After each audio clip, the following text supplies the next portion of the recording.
supercar worth more than $2 million rolled slowly down the red carpet of a gala reserved only for New York's wealthiest. The crowd froze. Cameras swung toward the door in a single wave. When it lifted open, the entire room seemed to stop breathing. Standing there was the very man they had laughed at only hours before, a single-father janitor invited as someone's private joke. But his eyes, the perfect cut of his tuxedo, the stillness in his shoulders, none of it belonged to the man they thought they knew. So who was he really? The 42nd floor of Hale Industries always smelled the same after midnight lemon-polished cold marble and the faint metallic ghost of espresso left in conference room sinks. Daniel Hayes moved through it without sound, the wheels of his cart whispering across the granite. He was 38, lean in the way men get when they have stopped eating for pleasure, and his uniform navy blue name.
To Elena in the last week holding his hand with fingers that had become too light. To the moment she had said very quietly, "Promise me you won't punish them for what they don't know about you." He had not known what she meant then. He thought sometimes that he was beginning to understand. 3 years ago, before any of this kitchen, before the radiator and the night shift and the cart, Daniel Hayes had been the founder of Hayes Capital, the youngest hedge fund manager in Manhattan, to cross $7 billion under management. Forbes had called him the quantitative miracle of the decade. When Elena got sick, he discovered in a way no model had ever predicted that none of it could buy a single additional morning. He closed the fund the month she died. He moved most of the money into a trust that bore her name. And then he chose very deliberately the only kind of work that would let him stand at the school gate at 3 o'clock every afternoon.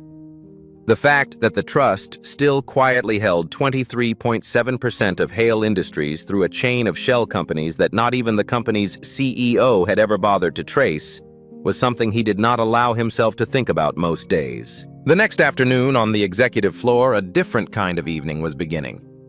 In the private dining room behind the boardroom, Victoria Hale was on her third glass of champagne, with 3 of her vice presidents celebrating a contract that had cleared $400 million in revenue before lunch.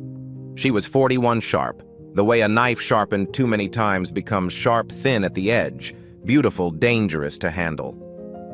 She had built Hale Industries from a leased office and a single patent.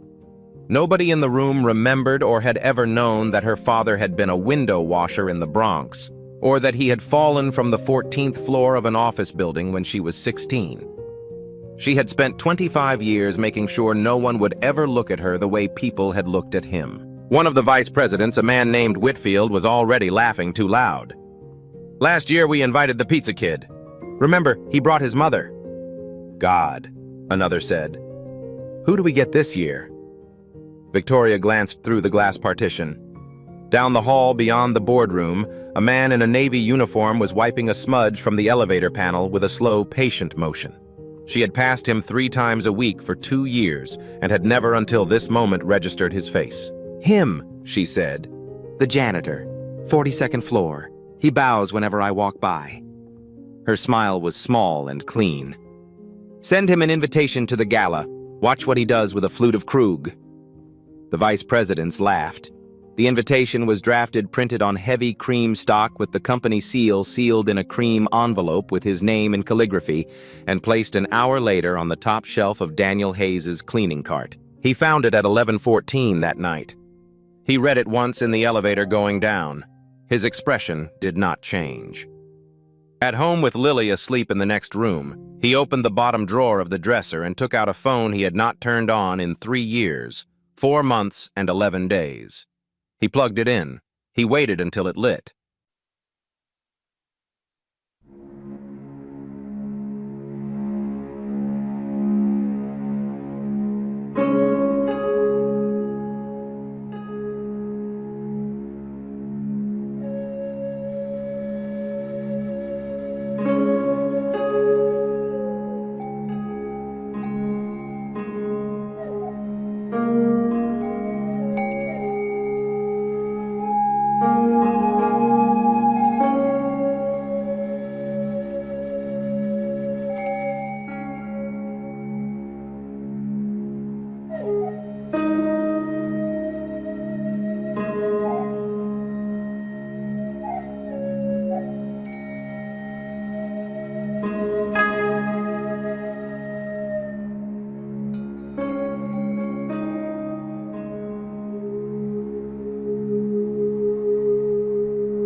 to a pair of bronze doors held open by men in white gloves. Photographers were 3 deep on either side. Inside, beneath chandeliers, the size of small cars, 200 of the wealthiest people on the eastern seaboard were already drinking and watching the door, because that was what one did at a Hale Industries gala. One watched the door. Victoria stood in this foyer with a flute of champagne and the particular expression of a woman who had spent the afternoon writing a sentence in her head and was now waiting for the audience to arrive. Whitfield was beside her. So were 2 of the other vice presidents. The line she had prepared was simple. "Everyone, may I introduce our most diligent floor specialist." She had practiced it 3 times in the car. The Koenigsegg pulled up. The crowd outside, who had been watching Bentleys and Rolls-Royces all evening, fell into the kind of silence that money makes when it sees money it cannot place. The scissor door lifted. A black John Lobb shoe touched the carpet. Daniel stepped out. He did not look up. He did not look at the cameras.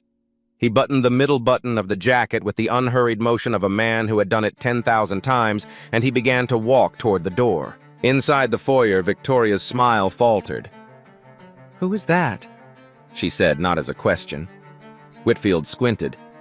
I don't know him. That's not the janitor." The other vice president, a man named Bradford, who had worked at a competitor of Hayes Capital 10 years earlier, took 1 step forward and then stopped completely. The champagne glass slipped from his fingers. It struck the marble. The sound of it shattering carried across the foyer like a small bell rung at the wrong moment in a wedding. Heads turned. Conversations stopped mid-syllable. Daniel walked past them without looking at any of them and into the main hall. The hall was vast, gold-ceilinged, full of long tables, and the soft static of 200 quiet conversations. Near the central column, in a wing-backed chair he had clearly chosen so as not to have to stand for too long, sat a man whose presence in any room rearranged it. Jonathan Reeves was 78. He had advised 3 administrations on monetary policy. He had turned down a treasury seat twice. When he spoke, the financial press transcribed him. He was halfway through a sentence to a senator's wife when his eyes caught on the figure entering at the far end of the room, and the sentence stopped existing. He stood up, slowly. A man of his age and reputation did not stand for anyone, and the entire half of the room facing him registered the movement before they understood it. He crossed the floor.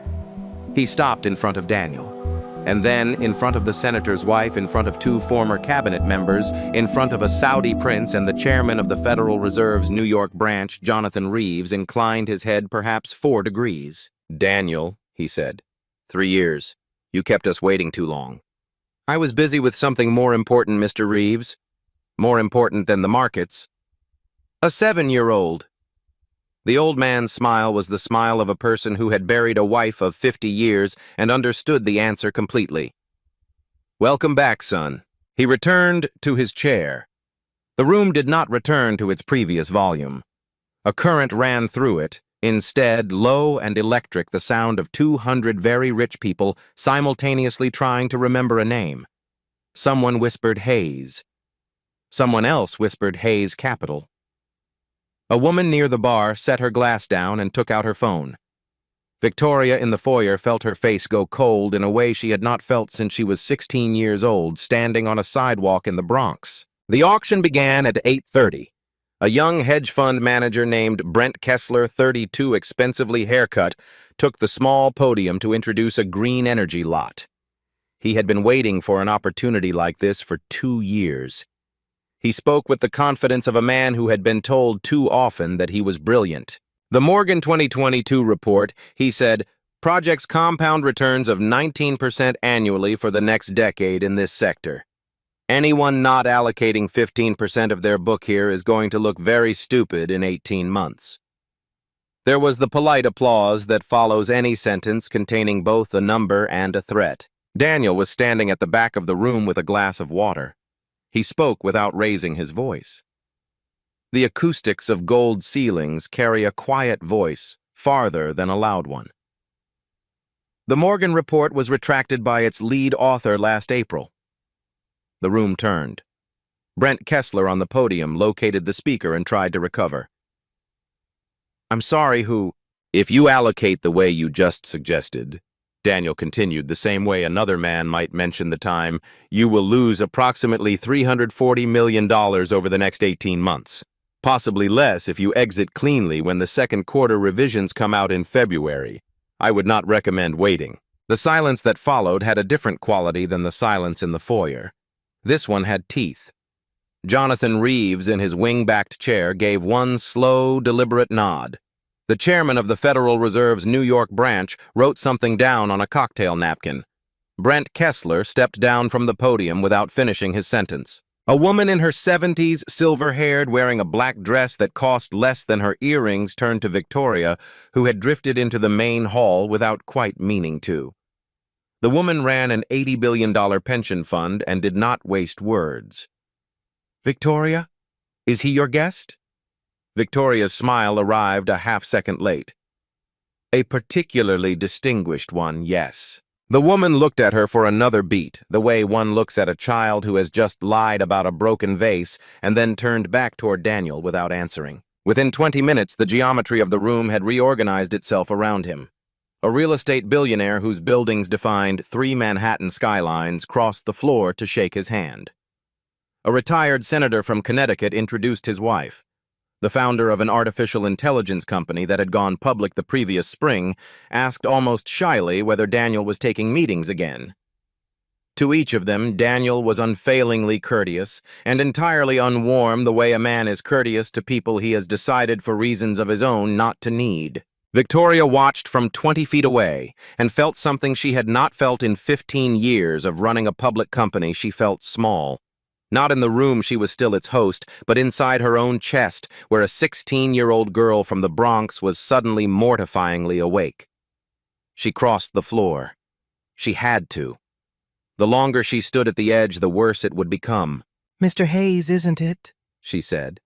Her voice arrived almost steady. "I don't believe we have any acquaintances in common." Daniel looked at her for the first time all evening. There was no anger in the look. There was no triumph. There was something much harder to bear, which was simply attention, the same calm attention he gave the painting in the executive corridor at 1 in the morning. "We do, Mrs. Hale," he said. "You walk past me 3 times a week. I clean the hallway on the 42nd floor." The hand holding her champagne glass moved very slightly. 2 people standing close enough to hear took a half-step back the way bystanders step back from an accident before they have consciously registered what they have seen. He did not press it. He did not have to. He looked back across the room at Jonathan Reeves and gave the old man a small nod, and Victoria understood in that moment that the only person at her own gala who could destroy her was choosing second by second not to. She thought against her will of the words her father had said the morning he died. "Just be kind, kiddo. The world is hard enough." She had spent 25 years proving to him posthumously that kindness was a luxury for people who had never had to climb. She did not know, standing in front of Daniel Hayes, what she had been climbing away from. The catastrophe arrived from a direction she had not anticipated. The bronze doors opened a second time, and Arthur Whitmore walked in. 71 years old, gray-suited, carrying a slim leather portfolio under his arm. He had not been invited to the gala. He had come because Daniel had asked him to bring documents that could not wait until morning, and Arthur Whitmore, having waited 3 years for a reason to walk back into a room like this, had not been about to wait until morning. He crossed the hall directly to Daniel. He saw Victoria standing 2 feet to Daniel's left the moment he arrived. He had studied her quarterly filings for 3 years. He knew her face better than she would ever know his. He understood with the full weight of his 71 years exactly what he was about to do. He did it anyway. "Mr. Hayes, forgive the interruption. I have the trust restructuring papers. As majority holder of 23.7% of Hale Industries' outstanding shares, your signature is required before close of next quarter. I thought, given that you were already in the building," the sentence had been spoken at conversational volume. 3 people heard it cleanly. By the count of 10, it had traveled in fragments and whispers to perhaps 40 more. The chairman of the Federal Reserve's New York branch turned his head very slowly. A reporter from the Wall Street Journal, present as a guest of one of the board members, lifted her phone above the level of her drink. 23.7%. The largest single shareholder of Hale Industries had been for 3 years the man Victoria Hale had invited to her gala as a joke. The room around Victoria did not exactly tilt. It did something worse. It clarified. Every face that had ever smiled at her in a boardroom, every handshake at every conference, every magazine cover, every billion of market capitalization sharpened itself into one small, unanswerable question. What does he do now? She looked at Daniel. Her eyes, for the first time in any room she had ever stood in, were not the eyes of a CEO. They were the eyes of a 16-year-old girl standing at the base of a ladder looking up. Daniel turned to Arthur with the same patience he used to turn the wheels of his cart at 1 in the morning.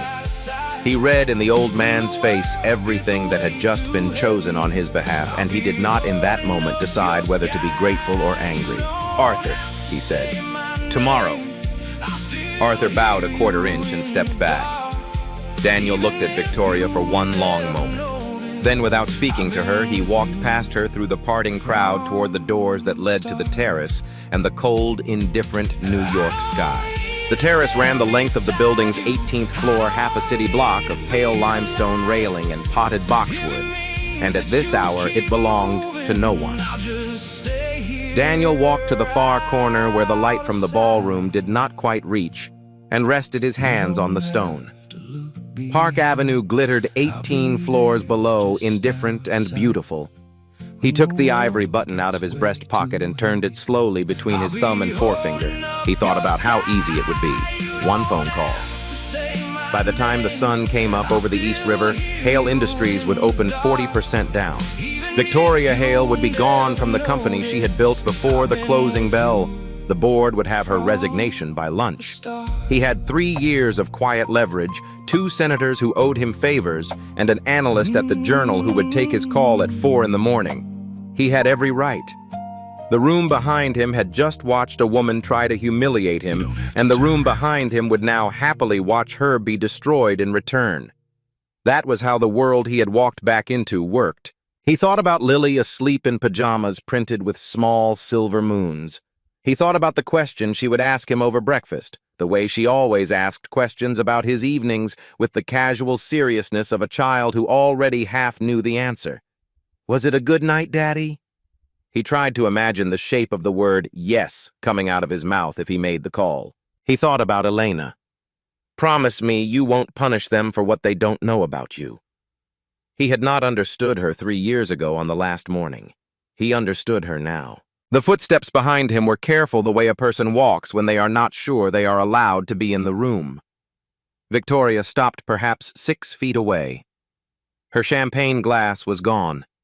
Her hands were empty and visible the way a person makes their hands visible when they are not certain what they have come to do. "Are you waiting for me to apologize?" she said. Daniel did not turn around. "I'm waiting for my car." The wind moved the boxwood. Somewhere below them a siren rose and faded. "My father washed windows," she said. Her voice had the unfamiliar quality of being used for the first time on a sentence she had never spoken aloud. "He fell from the 14th floor of a building on Lexington when I was 16. I swore I would never be him. I thought the best way not to be him was to hate everything he had been." Daniel turned then. He looked at her. The terrace lights caught the side of her face, and for a moment, she was not the CEO of Hale Industries at all. She was a girl on a sidewalk in the Bronx looking up. "Did it work?" he asked. "Did hating him help you stop missing him?" A single tear moved down her cheek. She did not wipe it away. She seemed not to know it was there. "My wife died of cancer," he said more quietly. "On her last day, she held my hand and told me she wasn't jealous of any woman who might come after her. Only of the world I would go back to without her. I didn't understand what she meant until tonight. She knew I would come back to this, and she was afraid of what it would turn me into." He took one step toward Victoria, not threatening, not close. Not, "I don't have anything to forgive you for Mrs. Hale. You didn't hurt me. You hurt a 16-year-old girl who has been standing at the bottom of a ladder for 25 years. That isn't my work to do." He took the ivory button from where it rested in his palm and held it out to her.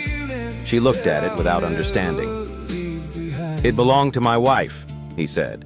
"Hold on to it until you remember who made you who you are. Then give it back." She lifted her hand slowly. He set the button in the center of her palm. Her fingers closed around it the way a child closes a hand around the first thing it has been trusted with. He walked past her. He did not look back. In the foyer, Jonathan Reeves had positioned himself with the apparently accidental precision of an old chess player between the front doors and the Wall Street Journal reporter. Daniel passed him. The old man inclined his head a quarter inch the second time that night and said nothing. The bronze doors opened. The Koenigsegg was at the curb. Hollis held the door. Arthur was already in the passenger seat. "Tomorrow, Mr. Hayes. Tomorrow I'm taking my daughter on a field trip. Monday, Arthur. Monday I'll come in." The car pulled away from the curb and merged into the late traffic on Park Avenue. It was nearly 1 in the morning when Daniel let himself into the apartment in Queens. The kitchen lamp was on. Lily was at the table, a book open in front of her, a glass of milk beside it, the careful pretense of a child who had decided to be caught reading rather than caught waiting. She looked up at him in the tuxedo, and her eyes went round. "You look like the picture of Mom's wedding." He sat down on the chair beside her. He did not feel tired. He felt for the first time in 3 years present. "Where's Mom's button, Daddy?" "I lent it to someone who was lost," he said. "She'll bring it back." "Was tonight fun?" He looked at his daughter for a long moment. "I remembered who I am, sweetheart." He turned out the kitchen light and gathered her into his arms.